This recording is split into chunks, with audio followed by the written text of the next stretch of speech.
package? It's a Sunday, and packages are delivered to our place on a Sunday. We'll take this back to camp and open it up in a little bit and see what it is. All right, zoom in on the mailbox. This is our mailbox. As you can see, it says Janet and Twyla, the Olson sisters, because that's what we are. We have visited. We've listed all the years, at least that we know of, that we've been here. 1963, when we were kids, we came here and pheasant hunted with Dad. We didn't go, he did. We were just along for the ride. And then 1999, we came up the year that our dad, Elmer Olson, died, and came back in 2006, and we've been here every year since 2006 to visit. We've spent usually a week or about 10 days staying here on the Olson place. Yeah. So we put this out every year in, what year was it? 2000, maybe 10? I think it was just last year that we got the new one. No, I'm talking about the mail completely. The mail. Maybe 9 or 8, Probably. I can't remember. Anyway, we came up with this wild idea of getting mail here at the Olson place. So we mailed a card to ourselves when we were in Broken Bow and realized coming back to our place here that we needed a mailbox. So we made ourselves a mailbox, and when the mailman came by the next day, he just went on by, and we were running out here, and we flagged him down, and he slammed his brakes on, and he backed up, and we go, "Hey, where's our mail?" And he looked at it, he goes, "Oh, that's what that was back at the post office." So they didn't know what to do with it. They didn't know what to do with it because we didn't have an address on it or anything. It just said the Olson place on Justawee Road. And a little more description of that, but certainly no address. So anyway, we went into Sargent, because that's a post office this area comes through, and asked if we could register our mail, our address, and she said we could, but it would have to be a permanent address. So we decided we wouldn't do that, and in kind of a discussion and talking between the two of us, we decided that we would have the mail delivered to the Howards that are just up around the curve. And then after we talked to Larry, our letter carrier, the decision was, or he was very nice, we let him decide. He actually leaves our mail here. So we get mail, we receive mail, and we also send mail out. And the Howards always bring us good stuff, so it'll be fun. I looked inside already. Just the cards to go out tomorrow. Not tomorrow, because tomorrow's Labor Day. It'll have to be Tuesday.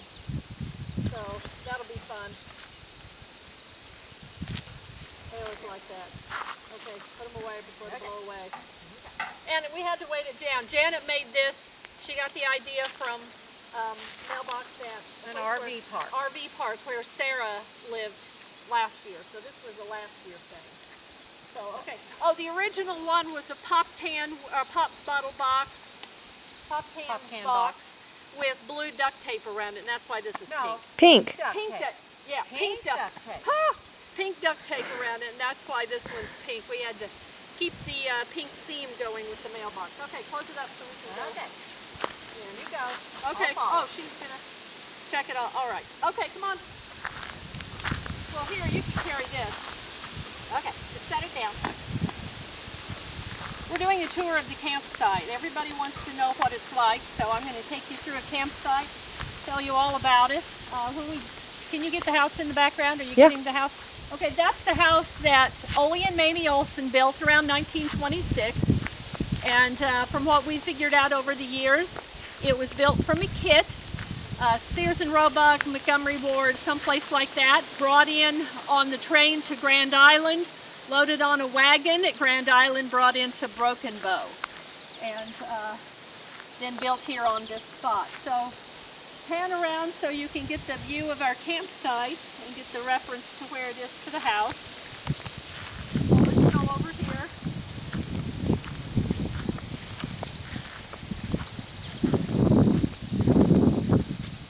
Initially, when we started camping here in '99, when we stayed here for only about 4 days and 3 nights, and then for several years after, when we started in 2006 coming to camp, we parked in front parked, or rather camped in front of the house rather than over here on the side. But if you looked over in the house, and there's actually space there this year, but originally there wasn't a lot of farm implements and tractors and so forth parked in the front. But the last few years, Jack Cram, who owns the property now, he would park a lot of his tractors and such in the front yard. So we quit parking there or camping there. We've been camping here south of the driveway. Really enjoyed that.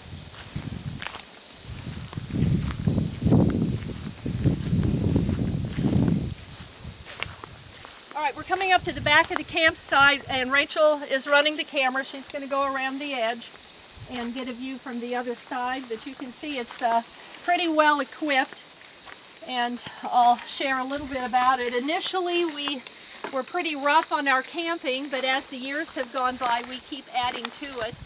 The pavilion that I'm standing under right now is one that I bought several years ago when I was doing craft fairs. And it's come in way handier for camping than it ever did for a craft fair. And that's what we used until last year. Last year I did the addition and built that out of different boards that I had laying around the house. Most everything we built, we just built out of scrap that we have.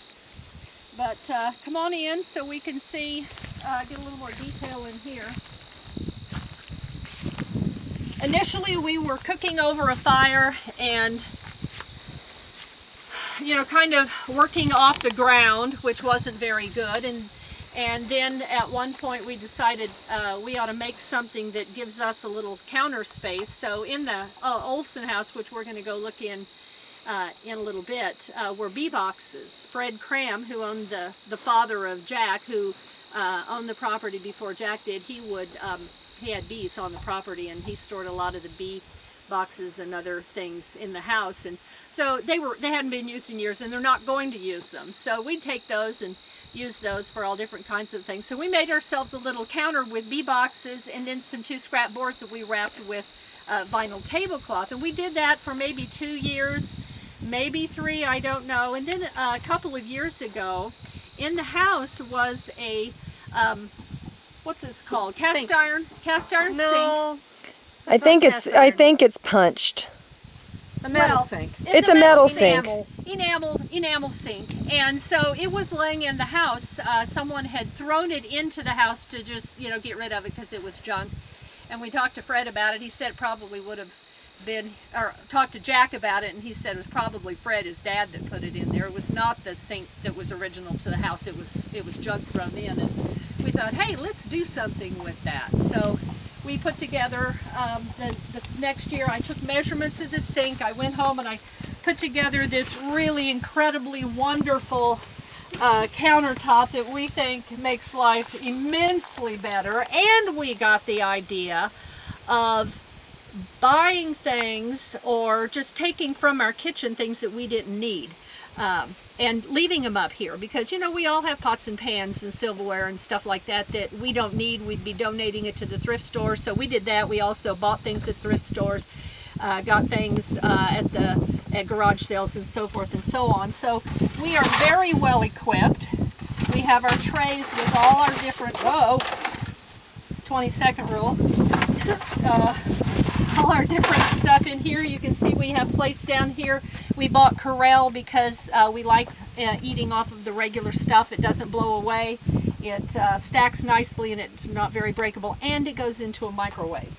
So food in the boxes down here, pots and pans underneath here too. Here's our sink, drainer, drain board. More storage over here. Here's the sink, and we have got this fixed up so nice. Here's where we wash our hands. We've got this nice little place. This is just a soap bottle. Janet came up with this idea. And then we have an over-the-counter light for at night. And when we're thirsty, here's our drinking water. So we have drinking water to drink. And as you can see, here's our sink. And Rachel, I'm going to grab a bottle, and if you could go around and lean over the back. Oh, yes, let me show you here. Down below here is a pipe, PVC pipe, that fits underneath where the drain is. And so we can pour water down the sink and it funnels the water out a couple of feet from the place. And since it is not, there it goes, since it isn't muddy or clay soil, it's very sandy soil, the water will go down and it never runs into our campsite. Even when it's rained a few times, it's rained, the places in here stays dry. It doesn't, the ground in here stays dry. Okay, we're going to get a view of this. All right, so last year, about a week before Janet and I came, Jack called to tell us that we could not have a fire on the ground because the weather was so incredibly dry. So we weren't real happy about that because we've always enjoyed cooking over the fire. And he has electricity on a pole over there because he does have electricity that runs a pump that pumps water to the stock tanks. So anyway, we knew we had electricity last year, so we brought, well, actually we didn't. We brought a hot plate, and that's all we brought because we thought we were going to cook on a propane stove. And so I had a board that I had cut and brought, and we were going to set it on bee boxes, which is what we did last year. And when we got here, the ground, the vegetation here in this area didn't even have a green color to it because it was all completely dead. It was like tinder. If we had dropped a match, we would have set the whole county on fire, and we didn't want to do that. So we quickly decided that we were not going to have any kind of fire, not even a propane stove, because there's a flame on a propane stove too. We didn't even want to do that. So we went up to the neighbors, Dwayne and Elva Howard. They're just up around the corner, and they've been great neighbors over the years, all through the years, so we've been coming. And they, we knew that they'd do this. We go, do you have an electric skillet or a crock pot we could borrow? Well, they did. They had both. So they loaned us this electric skillet and a crock pot last year. And so we cooked on an electric skillet and a crock pot. And we had a microwave that we got for $5 at the thrift store. And we loved it. The microwave wasn't a very good one. So this year we decided we needed to be bringing our own stuff. We knew that they'd loan it again, but we thought we'll just get our own stuff together. Our mother, Mardell Olson, passed away October 30th. And so some of the things we brought this year were hers. The microwave was hers, and we'll be taking that back. This is in my basement at home. We're not going to leave that here. This is a crock pot. The actual bowl part is from a thrift store because the one that my mom had that was like this, the bowl part was really nasty looking on the inside. But the lid and the base are from Mom's. And my mom's sister, Wilma Warnock, passed away January the 2nd. And so I've helped Leonard go through her house, and we got an electric skillet from her. And then, of course, we have our little hot plate, too. But you can see this is much nicer than the other one. The neat thing about this, the top I bought at Restore, and it's, I wouldn't necessarily call it brand new, it's new to us, but all of the wood in this is from Mom's, from Mom's house. This piece used to be a wider board that I cut in half. It had a hole drilled in it. It slipped in a little bar thing that my dad had made in front of the doors to make it harder for someone to break in. And you can see right here is half a hole on each board. Put that together, so that's what that is. The plywood might have been mine, but I did get it out of Mom and Dad's garage. And the other braces and boards were part of, for the shelves, was part of the wood that my dad had used to make a bed frame for them. So I have to drink some water here. It was a bed frame. They never had a regular bed frame for their bed. It was always the one that Dad had made. So that's what those are. The varnished piece here and the varnished piece on this side was the frame that my mom had made to put around the world map and the United States map that we had on the wall in our home when we were growing up. And the neat thing is, Janet and I both have big maps in the hallway on our walls, And I know that Rachel wants to have a big map of the world in the United States on her wall. She doesn't have room in the house she's in right now, do you, Rachel? No. No, I didn't think you did. You can put a little map up somewhere, Yeah. and that works too. So anyway, this is fabulous. We love it. Here's our little power strip. Runs all the way over to the pole there in the background. I think you could probably catch that in the distance. Let's look at the table. Pull it up, pull the cover off. Nah, we could, not completely off. This is a table that I made out of scrap wood, and this was brought last year in 2012. And Janet made this lovely cover. It fits like a fitted sheet or a shower cap, and it makes it so we have a clean surface to eat off of, and of course it doesn't blow away, which we really like. And I like it because, you know, we don't have to really do anything other than hose the table off and then put it away. So Janet brought the chairs. She had these are clean. They don't look it, but they are clean. And the chairs, the table, the counter where the sink is, the formica top that is here, this and all of this here, except of course some of the electrical things. But everything that we could leave here we do. We store it in the house that is falling down, but we still store it there. We figure Jack lets us. It's not a real big deal that it's going to be there over the winter, and if we lost it, it wouldn't be a big problem. Watch out, you're going to walk into some box of wood back there. Anyway, little lights, little solar penguin lights, adds a really nice Penguin? ambiance. Those don't look like penguins. Pink penguins. No, they're not. They're flamingos. Here, let's take those short legs off. Maybe they look like... Let's turn them this You take way. the legs off, they look like pink Look swans. like penguins there. Pink flamingos, yeah. We have had a couple of fires this year. We had one wood fire. We cooked foil dinners, and then we used this really handy, fabulous cooker with charcoal briquettes in it for our steaks the first evening we were here of the first full day. Okay, moving on over to The living room? the living room. Yeah, this is our living room. As you can see, we have reclining chairs in our living room. Rachel discovered today that hers has an awning. How nice.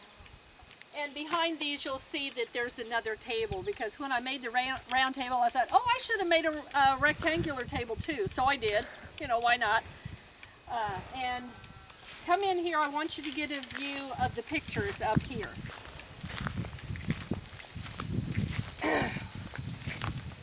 This is Ole and Mamie Olson. They're the ones that built the house on the property. Ole is the grandfather of my grandfather, Janet and my's grandfather. This is he was 46 when he married, and Mamie was 23. So you could see that they're, even in the picture, very different in age. This is Elmer Olson when he was 11 years old. He lived here during the time of age 6 to about age 16. So they were here approximately 10 years. This is the house here in the background, and you can see, if you look at the lay of the land, his age, of course, and then the way the house is done, that it is this house. This is the picture that was taken in 1963 when Elmer, Mardell, Carl, Janet, and Twyla visited here.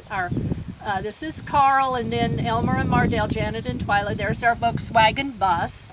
The barn is no longer there, or no longer here. Yes, I'm here, aren't I? The windmill was here in 1999. It was still up and it was still working when Janet and I were here in 1999, this summer after Elmer, our father, passed away in March. But between 1999 and 2006, Jack took the windmill down and replaced it with a well that runs with electricity pumping the water to the cows. So let's go over, we're going to go over to the out. The out is our outhouse. We call it the out because there's no house, it's just outside. So Rachel, can you follow along? You can see our little path has been worn down pretty well. because there's 3 of us walking over there several times a day. This is really the prettiest time of day. When we set up this year, it was about 100 degrees. Janet, Twyla, and Rachel working hard for about 4 to 5 hours. We got a lot more done setting up this year in the 4 to 5 hours than Janet and I did last year. This walking backwards doesn't work very well. More organized. Yeah, we were more organized this year. We knew what we were doing. Besides 3 people. Yeah, and 3 people, of course, made the difference. Anyway, Janet and I have always come. It's been a sister trip. It's our kind of girl getaway, and we've enjoyed that.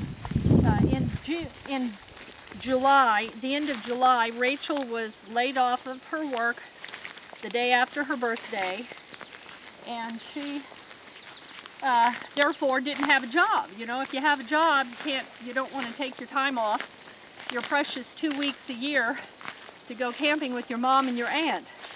But with Rachel being laid off, she could do that this year. And I said, hey, if you're not working, come with us. So she did, and I think she's glad she did. That's a yes nod. Can't see that. We're going around this grassy or this weedy area because there are stinging nettles. Now there may be some in here where this tall stuff is, but this stuff right here is stinging nettles, and you get it on your skin, and it's like little microscopic pokey things that stick into your legs and make you itch really, really bad. So we definitely avoid that. Okay, bathroom. And this we had walls last year. Yes, we did have walls last year, so we could have a little privacy. Because we were having company. Yeah, because we were having company last year, so we didn't have company this year because we had another family get together. And this wall here isn't very private when it's blowing horizontally. Yeah. Okay, you'll have to come in. Okay, this is our bathroom. Janet and I, the first several years we were here, we just dug a little hole in the ground and squatted like you would if you lived in Asia, or some Asian countries at least. And we were going, hey, we're too old to squat down like that. Let's do something better. So we came up with the dig a deeper, bigger hole and get the little potty chair, and we really like that. And come down here so I can show this. This is our toilet paper holder.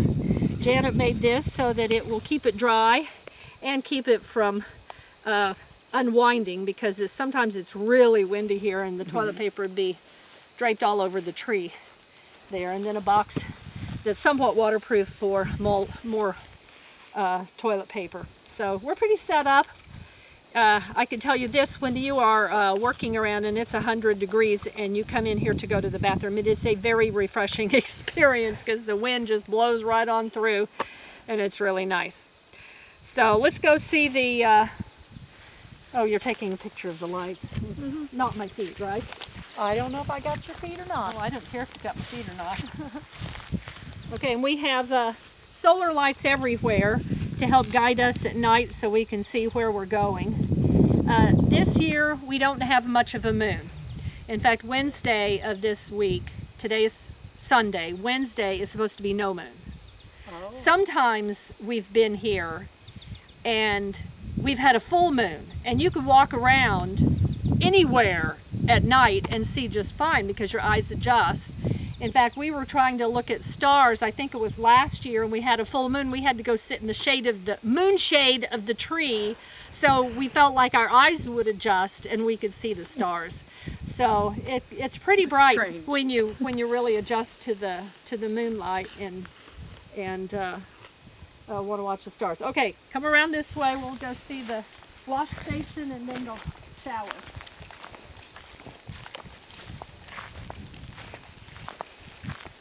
Hand washing station, you'll notice we've got the laundry soap jug just like in the kitchen.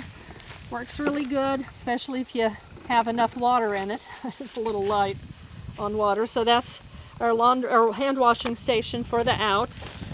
And then over here is the shower. We love the shower. Bathhouse. Bathhouse. Okay, bathhouse. That works. That sounds fancier. That sounds fancier, doesn't it? Well, there's no shower involved. Yeah, I don't know. There is if you pour it over your head like I do. Yeah, that's right. like a shower. Okay.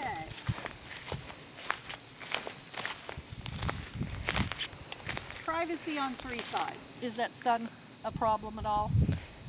Not too bad. Not too bad. Anyway, privacy on 3 sides. This has one that goes down. This is the shower chair or bath chair from Mardell Olson's house, our mother's house. We thought it would serve a really good purpose up here, and we'd always think of her when we bathe. We have this plastic woven mat, which is wonderful to stand on because you end up with the water going through and not having the dirt and the grass get on your feet. So, I'm going to carry a bucket over, Janet. You stay there. Okay.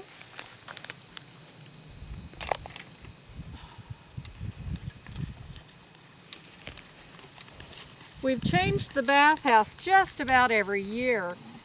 This year I made all of the walls freestanding from each other because I think that's part of the problem with the wind.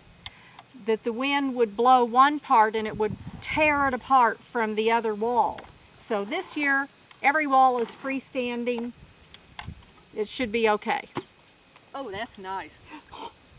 Yay. All right, we have 3 black buckets. Now these are the buckets that I used to that I got my painting or faux finishing supplies in, and we've had these for several years. When we used to take showers, we would take the water straight out of the hose, and it is invigorating, and it was like way too invigorating.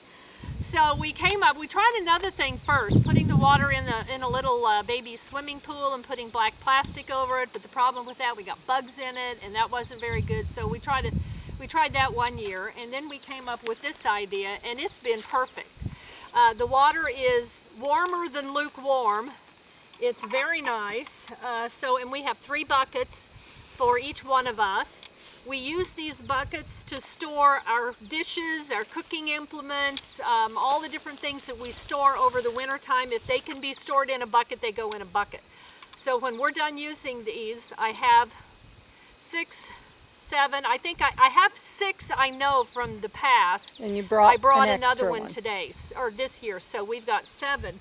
And so we store things in those. They have snap-on lids, and everything inside is dry and clean when we open it up a year later. So it's a great way to store those kinds of things. The other things that we store in the house over the year, we put in big plastic bags. Some things we can't, obviously the table, the countertop, and we take those out and hose them off at the hose before we take them over. So anyway, bath is, we fill this up with warm water, or part way. We use from that with our soap and soap down, and then we kind of use that to wash off with or rinse off with, but then we also use the fresh clean water out of here to rinse off with, and that way we aren't getting soap back into our clean water. So we have our little dipper here and have a little system going so we have nice clean water, unsoapy water to rinse off with. So anyway, that's our shower house. And let's move on around to the our well.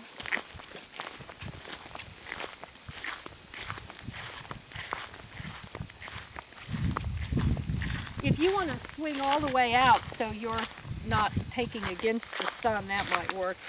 Here's the other 2 buckets. Our total of 3 for our bathing. We just set them anywhere in the sun works. We really don't want to put the bath house next to the cows are going off. We don't want to put the bathhouse next to the faucet because it's a little too public of a place. A few years ago, I'm going to tell this story on you, Janet. A few years ago, Janet was over here with the hose taking a shower, and we heard a car coming, and I'm going, oh no, and I'm running out to the road. Janet's over here soaped down, and she gets down in the weeds trying to get the soap washed off and get some clothes on. I'm out at the road trying to keep Jack Cram from pulling into the driveway. It was pretty funny. I thought doubt it if he was knows funny. this story. What? I doubt if he knows this He story. may not know this story. He will now. He will now. Well, we have to give him a copy of it. Okay, this is the faucet. This is our well. And it's very invigorating water. It's really good water. We like it. But you can see this is, well, you can't see. This is a little too public. You pull in the driveway, you're in view. So we always have tried to put our bathhouse a little place behind the house, or in this case this year back there. Okay, we're going to go look in the house. Now, like I said before, this is the house that Ole and Mamie built. The neat thing about this is that this house is still referred to as the Olson house. Ole and Mamie are the only people that owned the property and lived in the house. All of the other people that lived in the house were renters. And when Ole and Mamie lost the house to foreclosure in 1935, they sold it. Eventually ended up, as best we can tell, I think somebody else owned it for a short time, but it ended up with the Cram family. And it's been in the Cram family all these years, and they've rented it out for a while. It was not lived in when we were here in 1963. It had been vacant at least 10 years, if not more than that. So it was in pretty bad shape. I remember being here in 1963. It was, you know, my orientation as to where it sat and what was around it is really pretty accurate, and I was very surprised at that. Okay, Rachel, can you come up this way and we'll go inside.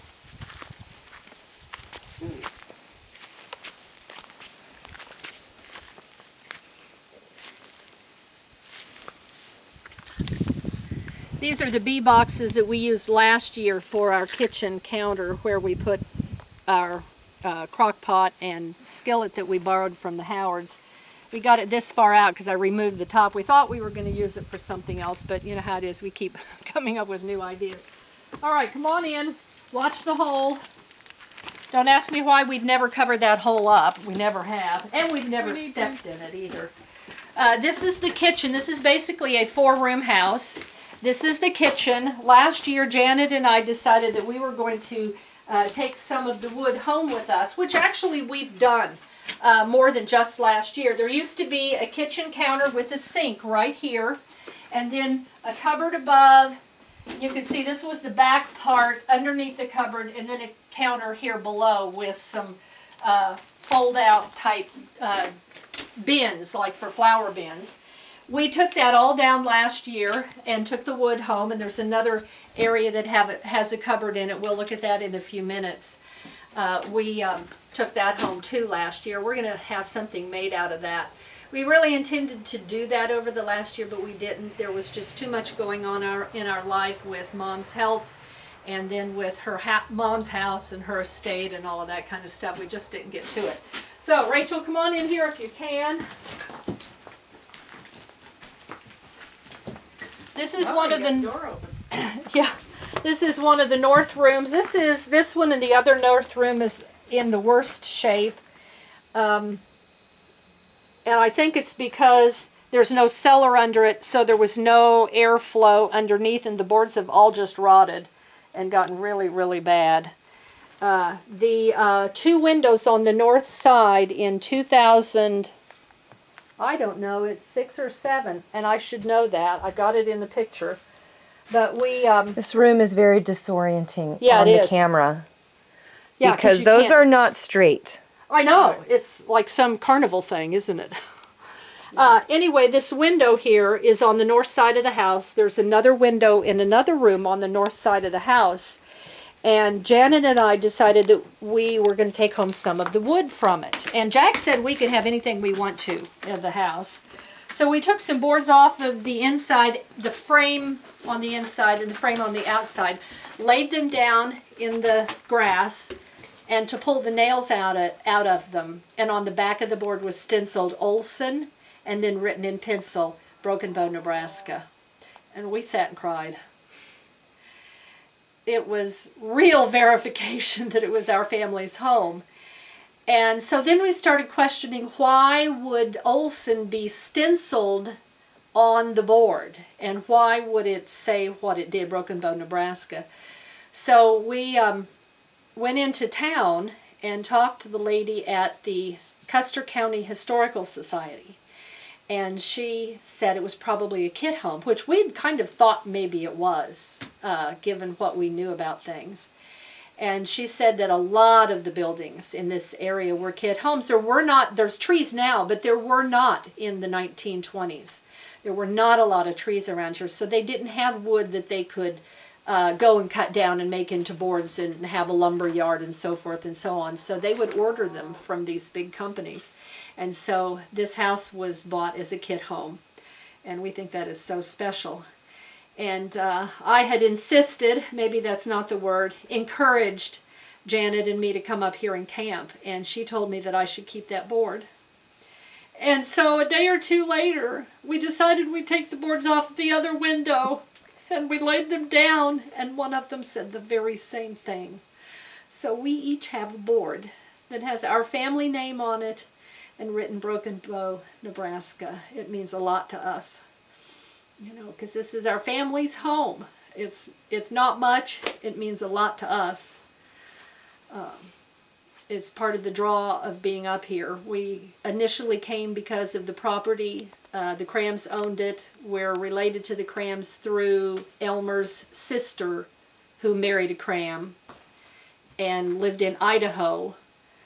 But when we got here in the last couple of days of '06 on our trip, we went to church with the Crams, and at the potluck after church somebody asked us if we were related to the Olsons, and we said, well, we don't know. And they got out the phone book and they looked in the phone book, and there was the name Laddie Olson. Janet and I looked at each other and our mouths just dropped open. It was like, yeah, we're related to Laddie Olson. We remember that name. You wouldn't forget that, to know a grown man named Laddie Olson. And so we called him up, and that just opened up a whole new reason to come up here, because you know, Dad was gone. Mom wouldn't have necessarily remembered because her memory wasn't good the last 8 to 10 years of her life. But Round Valley is where our great-grandparents Ingebert and Anna Olson eventually settled. They immigrated from Norway, and they eventually settled in Round Valley. And we always knew about Round Valley, but we didn't realize that it was about 10 miles from here. So we found that out the end of that trip in '06 and met some of our Olson relatives then. And it has been a wonderful experience for us getting to know, reacquainted with those Olson relatives, because as children, in '63, we came here to go pheasant hunting, and one of us go, hey, let's go, I want to see where Dad lived. And so they brought us up here, but we never connected that Round Valley and this place was so close. You know, we were too young to remember, and Dad was gone, and so there was no way of knowing. But anyway, let's move on to the rest, and then we'll be just about finished. These are the drawers. Yeah, these are the, no fronts here. Can't see the fronts. These are the drawers from the cupboard. Probably the cupboard that was right here. We didn't have room to take those home with us. I'm not sure we'll take them. We'll see, depending on the space we had. All right, can you get a shot of this area here? This area right here had a cupboard that actually was accessed from both sides. This side had doors that opened up and shelves underneath. It had a countertop, and then above it had two big doors that were solid doors. They didn't have glass in it. On this side over here, there were drawers below and then doors with glass in them above. There was not a countertop on this side. And we took this down last year too. And we got down, Janet was working on this side, she got down to the very bottom, we got all the drawers out, and on the floor here, underneath that bottom drawer, was a stack of glass, sheets of glass. And the bottom sheet of glass had some words that were printed on it. And it was something about a fair. It had August dates on it. It had a description on it, and it's videotaped and photographed from last year. It was from some sort of fair in Broken Bow in 1931, I believe, is the year we determined that it was. That was put there by our grandmother.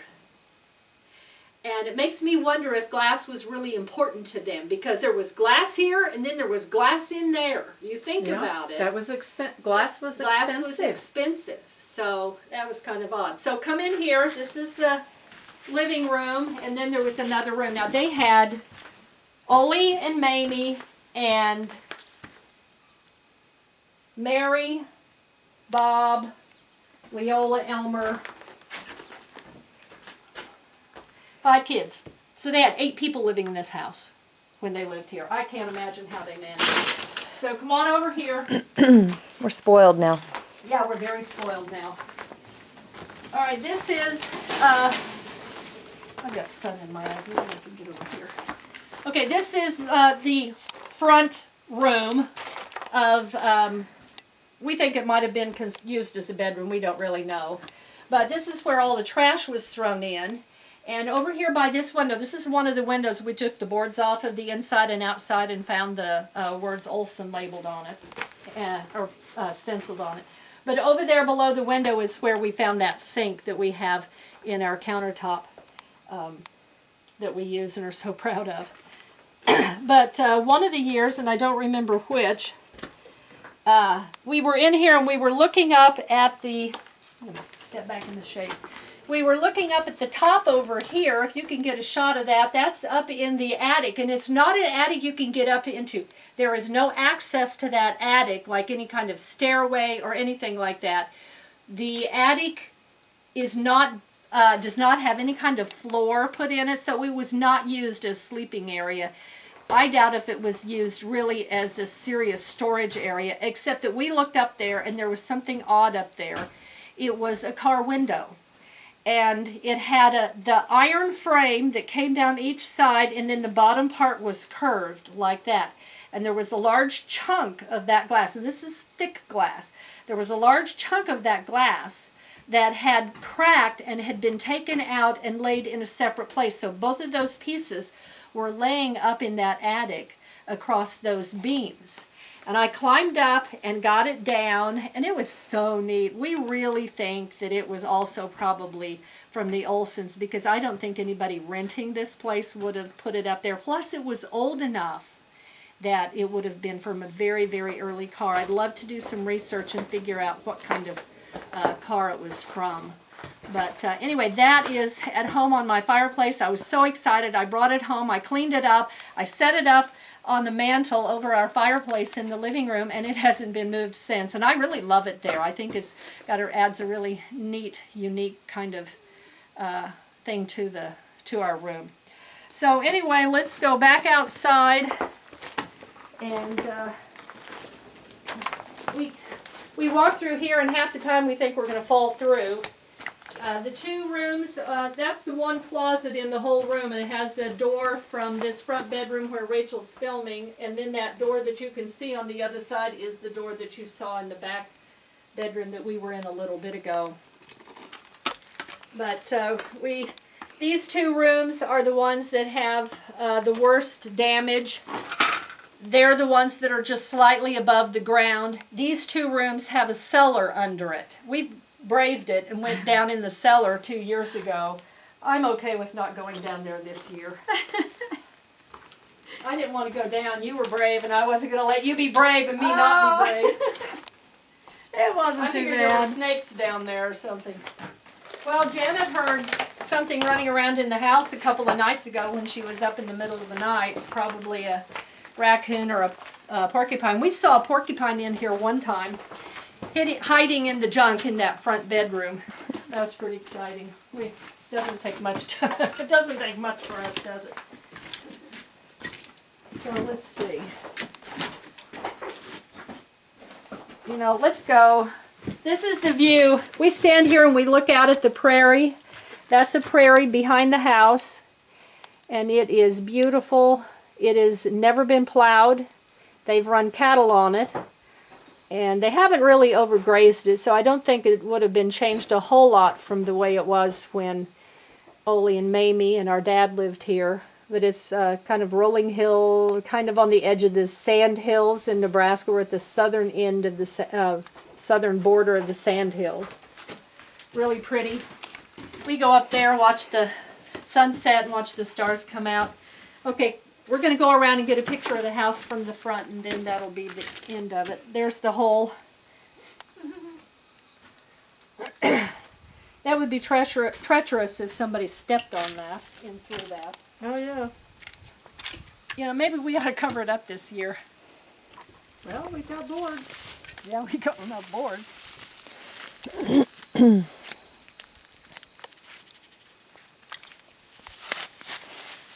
Good job.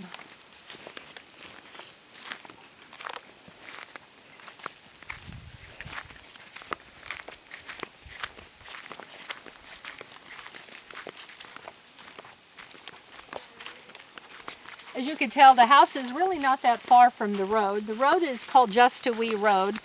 We keep forgetting to ask someone if it's called Just a Wee Road because of the ranch that's about, I don't know, a 45-minute walk that direction if we were walking. I'm maybe, 3 miles that direction. It's called Just a Wee Ranch. So we don't know if it's called Just a Wee Road because of the ranch, or if the ranch was called Just a Wee Ranch because that's what this road was known as. We'll get out here far enough we can get a nice picture back of the house.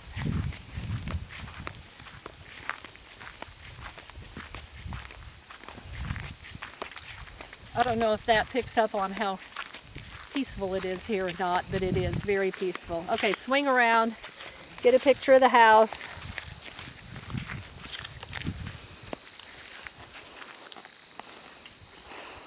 And there's always farm equipment. Yeah, there's always farm equipment there. But that's okay, it's Jack's place. And then swing back around and get a picture of our campsite. Get me in it. Get me in it.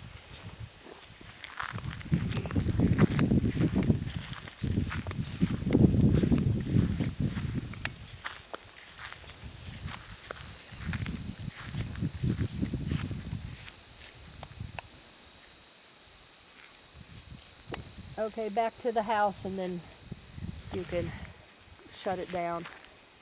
So anyway, that's it. Ole and Mamie Olson's place. The year is 2013. The day is September 1st.